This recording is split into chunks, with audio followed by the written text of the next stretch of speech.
Welcome back, guys.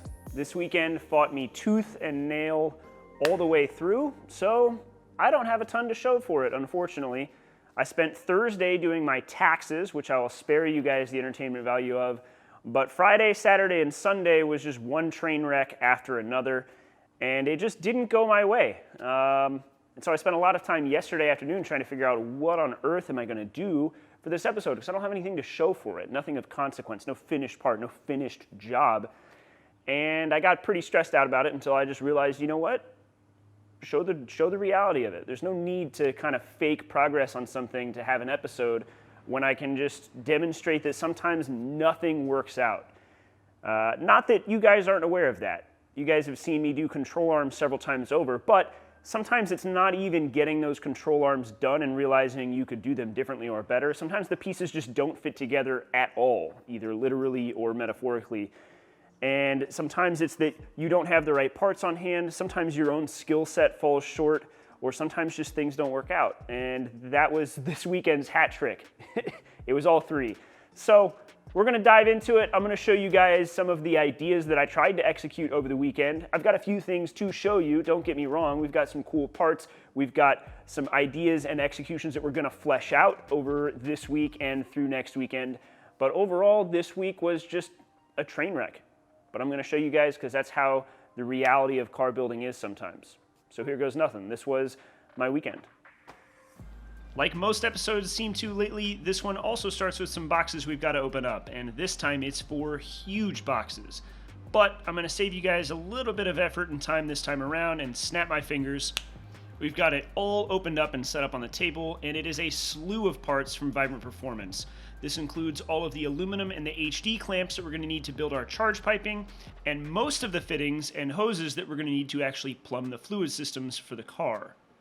The first thing on my to-do list was to actually open up all of the fittings, get them laid out, and take inventory of what we have. And as said, it's most of them, but we are missing a handful of very critical hose ends, so we can't actually finish this job or make a ton of progress right this moment. With that said, we do have a pretty good sampling of the Vibrant catalog, including their PTFE line, their rubber line, and hose ends for each system. Now, because we don't have everything we need to plumb the car in its entirety, I'm going to save most of the plumbing content for a future episode, because I really want to show you guys how to assemble AN lines for both rubber and PTFE lines, and talk about when to use each one, any tips and tricks I might have for how to plumb your car, and because I love plumbing, I think it could turn out to be one incredible episode with a ton of content. So, for now, I'm only going to plumb up a little bit of the fuel system. I got a few hoses done and got them installed in the car, and I'm happy with how they're sitting. They're nice and simple, and it'll be fun to really dive into the rest of this further down the line. Now, since that's where plumbing progress stopped for the weekend, let's move over to the charge piping. Now, for charge piping, I figured we would start with the throttle body end of things, because we've got a throttle body, we need to get it mounted, but the problem at the moment is that this is a Bosch Motorsport throttle body, and its bolt pattern is completely different from Honda. Obviously, we expected that. Now, I was hopeful that I could kind of fit this on here, clock it a little bit, and add some extra holes, maybe something like that. But there is not quite enough meat on the 4th hole. So this isn't gonna work. You can also see that side's hanging off. So we're gonna need to make an adapter for this, something that can bolt to the manifold, and then that this can bolt to. I want to keep it nice and simple. With that said, I don't know for certain that it's going to work, but we're going to try. The other thing that I did realize, though, is that I bought an 82 millimeter throttle body, this guy, and in the Bosch Motorsport catalog, it shows that the next step down is like 62 or 64 millimeters. And so that's why I chose the bigger of the two, because this is, if I remember right, like a 74 millimeter hole or 75 millimeter. However, it turns out that there is a 74 millimeter Bosch Motorsport throttle body, so I think I'm gonna swap this one out for that because we're wasting a lot of space. It's just way bigger than this hole. It's way bigger than it needs to be. And we're just wasting room here. This can't get any bigger. I can't open this up because it sandwiches the carbon here. So we might as well just get a throttle body that fits instead of having a flange on the inside. So I'm gonna do that, but we can still get the base of an adapter made, see if this guy will fit, and kind of make a decision there. So let's do that. Now, if I were a better planner, I would have bought material for this purpose, but I didn't. So we're gonna cut the center out of this giant half of I-beam that I have sitting here because it's some nice thick aluminum and it should make for a good adapter. After painstakingly pushing this giant piece of material through the bandsaw for a while, I went on over to the intake plenum and went on and traced up a template so that we can actually make something. All right, so I've got a relatively close template with some curves in the top and a simplified template that I think I'm going to start with. And then we've got our chunk of material, which should be thick enough to thread hardware into. I think that should be okay. Fingers crossed. We'll find out. So let's put this on this, cut it out, start putting some holes in it, clean it up, see where we land. There's absolutely nothing special about tracing this template out or pushing this piece through the bandsaw, so while I tackle that, I'll remind you guys to subscribe if you haven't. If you want to see this car finished up or want to see it out on track here in the next few months, do so. Make sure you come back, or leave me a like, leave me a comment, leave me some feedback. Any of it helps this channel grow, and I'm super appreciative of it.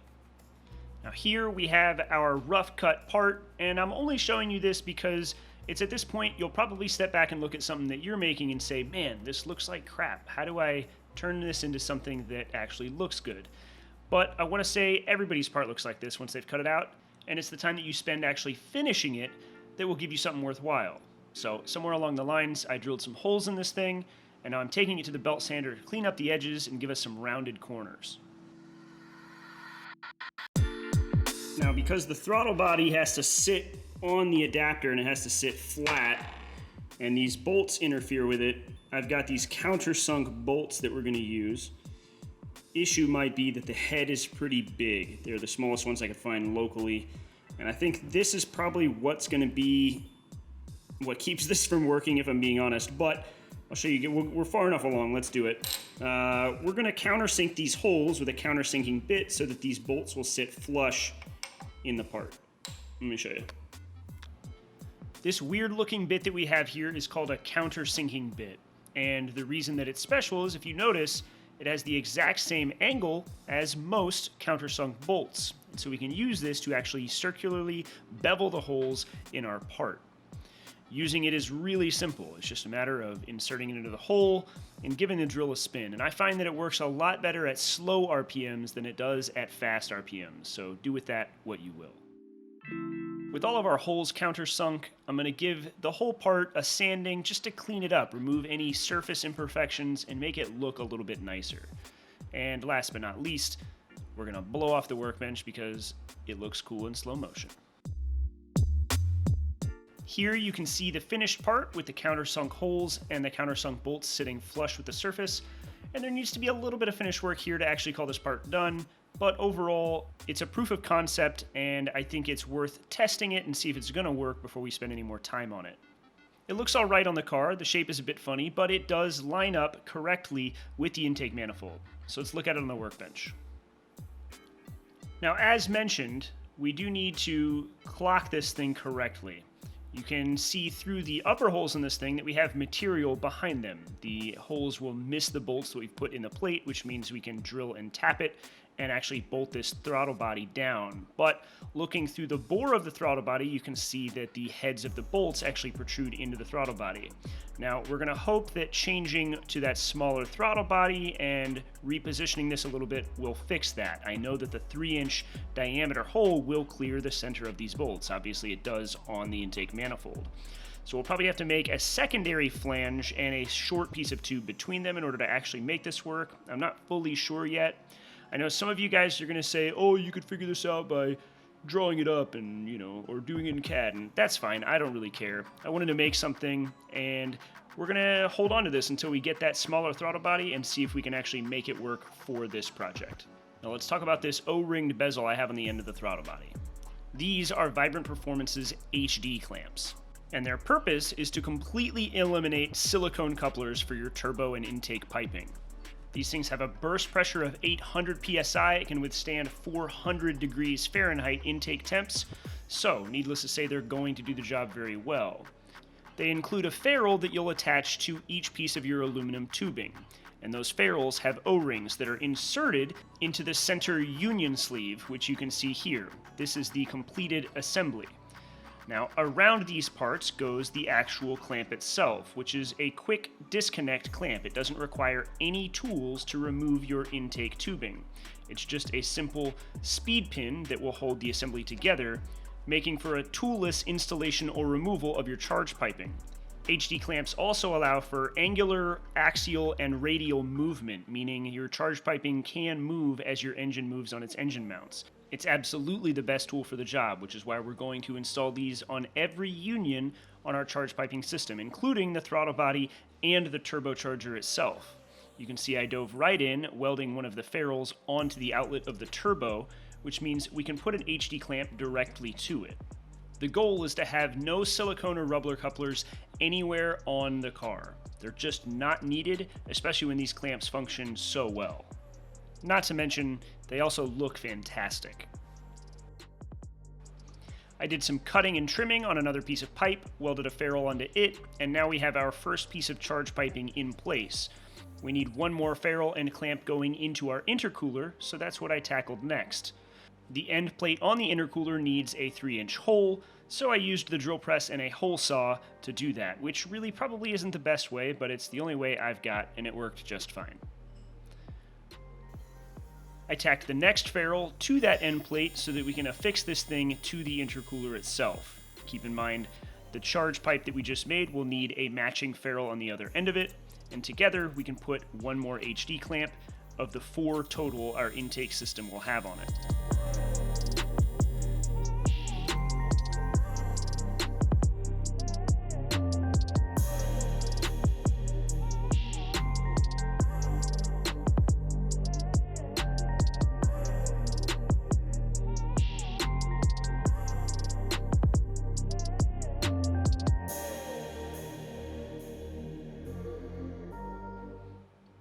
Up until this point, everything was going pretty well, but I made a huge amateur mistake, and you'll see it right here.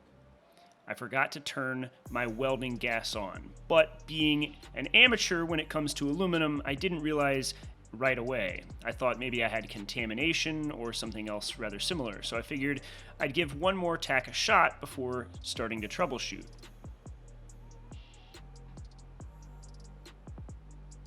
Clearly, that didn't work either. So here's what I did. I forgot to turn my gas on, and it made a big mess. And then off camera, I came back, I tried to clean it up and then weld it again, and it didn't work. It just made a bigger mess of it, and honestly, kind of lost my cool for a minute. And I wish I had recorded myself in that moment. It probably would have been mildly interesting. I was pissed. I was furious that this wasn't going the way that I wanted to. But I need to remind you guys that I'm not an aluminum welder. About 80% of everything I have ever aluminum welded is in this episode. You've already seen it. That's how little I have done. I'm comfortable when it comes to TIG welding steel, but I haven't put in any time into trying to weld aluminum. So I don't know why I had this idea that this was just gonna go according to plan.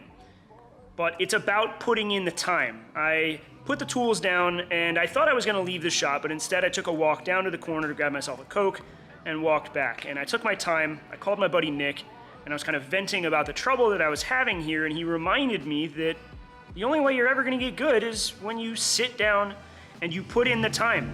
There's no way to shortcut this, there's no secret code, there's no tip and trick that's gonna make this just easy. It just takes practice, and until you put in that time and practice, this is how it's gonna go.